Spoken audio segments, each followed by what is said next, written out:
एक बार नैमिषारण्य के निवासी ऋषियों ने संसार के कल्याणार्थ सूत जी से पूछा, हे सूत, कराल कालिकाल में लोगों के बालक किस तरह दीर्घायु होंगे, सो कहिए। सूत जी कहते हैं, जब द्वापर का अंत और कलयुग का आरंभ था, उसी समय बहुत सी शोकाकुल स्त्रियों ने आपस में सलाह की कि क्या इस कली में माता के जीवित रहते पुत्र मर जाएंगे। जब वे आपस में कुछ निर्णय नहीं कर सकी, तब गौतम जी के पास पूछने के लिए गईं। तब उनके पास पहुंची तो उस समय गौतम जी आनंद के साथ बैठे थे। उनके सामने जाकर उन्होंने मस्तक झुकाकर प्रणाम किया और तदंतर स्त्रियों ने पूछा, हे प्रभु, इस कलयुग में लोगों के पुत्र किस तरह जीवित रहेंगे? इसके लिए कोई व्रत या तप हो तो कृपा करके बतलाइए। इस तरह उनकी बात सुनकर गौतम जी कहते हैं, आपसे मैं वही बात कहूँगा जो मैंने पहले से सुन रखी है। गौतम जी ने कहा, जब महाभारत युद्ध का अंत हो गया और द्रोण पुत्र अश्वत्थामा के द्वारा अपने बेटों को मरा देखकर सब पांडव बड़े दुखी हुए, तो पुत्र के शोक से व्याकुल होकर द्रौपदी अपनी सखियों के साथ ब्राह्मण श्रेष्ठ धौम्य के पास गई और उसने धौम्य से कहा, हे विपेंद्र, कौन सा उपाय करने से बच्चे दीर्घायु हो सकते हैं? कृपा करके ठीक ठीक कहिए। धौम्य कहते हैं, सतयुग में सत्य वचन बोलने वाला, सत्याचरण करने वाला समदर्शी जिमुतवाहन नाम का एक राजा था। एक बार वह अपनी स्त्री के साथ अपनी ससुराल गया और वहीं रहने लगा। एक दिन आधी रात के समय पुत्र के शोक से व्याकुल कोई स्त्री रोने लगी, क्योंकि वह अपने बेटे के दर्शन से निराश हो चुकी थी। उसका पुत्र मर चुका था। रोती भी कहती थी, हाय, मुझ बूढ़ी माता के सामने मेरा बेटा मरा जा रहा है। और उसका रुदन सुनकर राजा जिमुतवाहन का तो मानो हृदय विदीर्ण हो गया और वह तत्काल उस स्त्री के पास गया और उनसे पूछा, तुम्हारा बेटा कैसे मरा? बूढ़ी ने कहा कि गरुड़ प्रतिदिन आकर गांव के लड़कों को खा जाता है।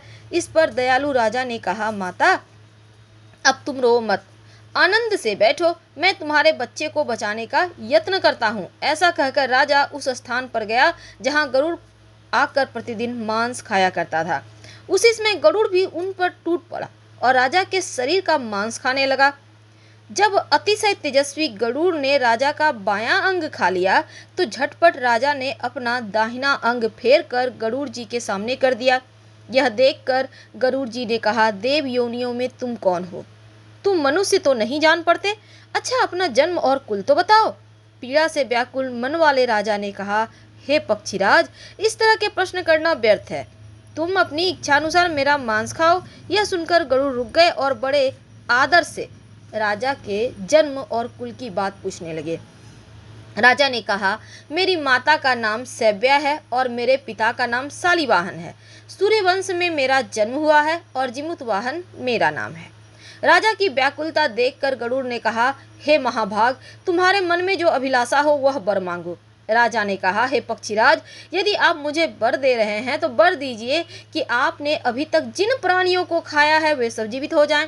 हे स्वामिन, अब से आप यहाँ बालकों को ना खाएं और कोई ऐसा उपाय करें कि जहाँ जो उत्पन्न हो वे लोग बहुत दिनों तक जीवित रहें। धौम्य ने कहा कि पक्षीराज गरुड़ राजा को वरदान देकर स्वयं अमृत लेने नागलोक चले गए।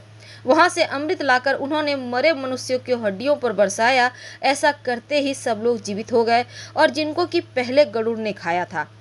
राजा के त्याग और गरुड़ की कृपा से वहां के गांव वालों का बहुत सारे कष्ट दूर हो गए।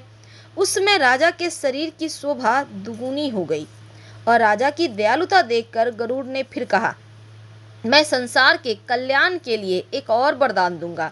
आज आश्विन कृष्ण सप्तमी से रहित शुभ अष्टमी तिथि है। आज ही तुमने यहाँ की प्रजा को जीवन दान दिया है। हे वत्स, अब से यह दिन ब्रह्म भाव हो गया है। जो मूर्ति भेद से विभिन्न नामों से विख्यात है, वही त्रैलोक्य से पूजित दुर्गा अमृत प्राप्त करने के अर्थ में जीवित पुत्रिका कहलाती है। सो इस तिथि को जो स्त्रियां उस जीवित पुत्रिका की और कुश की आकृति बनाकर तुम्हारी पूजा करेंगी, तो दिनों दिन उनका सौभाग्य बढ़ेगा, वंश भी बढ़ती जाएगी।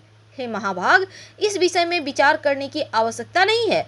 हे राजन, सप्तमी से रहित और उदया तिथि की अष्टमी को व्रत करें, यानी सप्तमी विद अष्टमी तिथि जिस दिन हो उस दिन व्रत ना कर शुद्ध अष्टमी को ही व्रत करें और नवमी में पारण करें।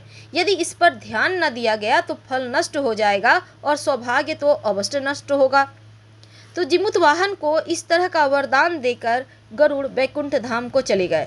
और राजा भी अपनी पत्नी के साथ अपने नगर को वापस चले आए। धौम्य द्रौपदी से कहते हैं, हे देवी, मैंने यह अतिशय दुर्लभ व्रत तुमको बतलाया है। इस व्रत को करने से बच्चे दीर्घायु होते हैं। हे देवी, तुम भी पूर्वोक्त विधि से यह व्रत और दुर्गा जी का पूजन करो, तुम्हें अभिलाषित फल प्राप्त होगा। मुनिराज धौम्य की बात सुनकर द्रौपदी के हृदय में एक प्रकार का कौतूहल उत्पन्न हुआ और पूर्ववासिनी स्त्रियों को बुलाकर उनके साथ यह उत्तम व्रत किया। गौतम ने कहा, यह व्रत और इसके प्रभाव को किसी एक चिल्ली ने सुन लिया और अपनी सखी सियारिन को बतलाया। इसके बाद पीपल वृक्ष की शाखा पर बैठकर उस चिल्ली ने और उस वृक्ष के खोते में बैठकर सियारिन ने भी व्रत किया। फिर यही चिल्ली किसी उत्तम ब्राह्मण के मुख से कथा सुनाई और पीपल के खोते में बैठी हुई अपनी सखी को कथा सुनाया।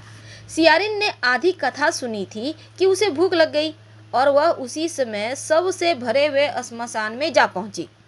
वहां उसने इच्छा भर के खूब मांस खाया और चिल्ली बिना खाए पिए रह गई और सवेरा हो गया। सवेरे वह गौशाला में गई और वहां गौ का दूध पिया। इस तरह नौमी को उसने पारण किया। कुछ दिनों के बाद दोनों मर गई और अयोध्या में किसी धनी व्यापारी के घर में जन्मी।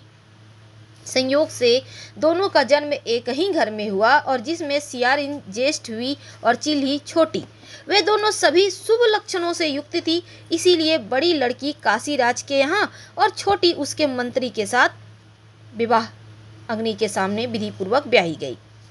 पूर्व जन्म के कर्म से वह मृगनयनी रानी हुई और जिस किसी भी संतान को उत्पन्न करती वह मर जाता। और पूर्व जन्म की बातों को स्मरण करने वाली मंत्री की पत्नी ने अष्टवसुओं के सदृश तेजस्वी 8 बेटे उत्पन्न किए और सभी जीवित रहे। अपनी बहन के पुत्रों को जीवित देखकर ईर्ष्यावश राजपत्नी ने अपने स्वामी से कहा, यदि तुम मुझे जीवित रखना चाहते हो तो इस मंत्री के जो पुत्र हैं उसकी जगह मेरे भेज दो जहां मेरे बेटे गए हैं, अर्थात इन्हें मार डालो। यह सुनकर राजा ने उस मंत्री के पुत्रों को मारने के लिए कई प्रकार का उद्योग किए, पर मंत्री के जो पुत्र हैं वो जीवित पुत्र के पुण्य फल से बच जाते थे। एक दिन राजा ने अपने आदमियों से उन पुत्रों का सिर काट कर पिटारी में रखवाया और वह पिटारी उनकी माता यानी मंत्री पत्नी के पास भेज दिया। किंतु वे 8 सिर बेशकीमती जवाहरात हो गए और भले चंगे हुए 8 लड़के अपने माता के पास वापस आ गए। अब उनको जीवित देखकर राजपत्नी को बड़ा विस्मय हुआ। अंत में वह मंत्री की पत्नी के पास गई और उनसे पूछा, बहन, तुमने कौन सा ऐसा पुण्य किया है जिसके कारण मारे जाने पर भी तुम्हारे बेटे नहीं मरते? इस पर मंत्री की पत्नी ने कहा, पूर्व जन्म में मैं चिल्ली थी और तुम सियारिन, दोनों ने व्रत किया था। तुमने व्रत के नियमों का भली भांति पालन नहीं किया और मैंने किया। इसी दोष से हे बहन तुम्हारे बेटे नहीं जीते हैं। सो ओ राजरानी, अब भी तुम उस जीवित पुत्री का व्रत को करो तो तुम्हारे बेटे दीर्घायु होंगे। मैं तुमसे सच सच कह रही हूँ। उनके कथनानुसार रानी ने व्रत किया और तभी से उसके कई बेटे सुंदर दीर्घायु होकर बड़े बड़े राजा हुए। और सूत जी कहते हैं, सब प्रकार का आनंद देने वाला मैंने यह दिव्य व्रत बतलाया है। स्त्रियां चिरंजीवी संतान चाहती हों तो विधि पूर्वक यह व्रत करें। और अंत में आप भगवान जगदीश्वर यानी भगवान श्री हरि की आरती कीजिए।